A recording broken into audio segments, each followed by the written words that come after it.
because the fear and anxiety and anger among the people of Vasco arising from the non-cooperative attitude of the MPA regarding removal of gate erected on the main road, causing serious obstruction to the movement of vehicles, making it an accident-prone zone, despite a clear and written directive by the Collector South Goa ordering immediate removal of the said gate.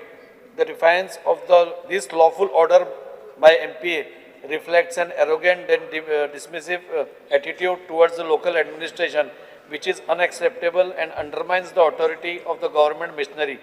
I urge the government to intervene before public frustration escalates further and the situation goes out of control. The concerns of the people of Vasco must be addressed without delay in the interest of public order and safety. Sir 6 महिने जाले order काढून कलेक्टरान ती रस्त्यावयली gate काडची म्हणून पूण ती अजून थंयच आसा. एक्सिडेंट प्रोन झोन म्हणून डिवायस पिन आपले लेटर धाडिल्लें आसा आनी सिरियस म्हणजे रस्त्यार हाडिल्ली म्हणजे कितले मस्ती पळया आनी अजून पर्यंत डिस्ट्रिक्ट म्हणजे कलेक्टराची ऑर्डर आसून पासून ती अजून कोण काडना.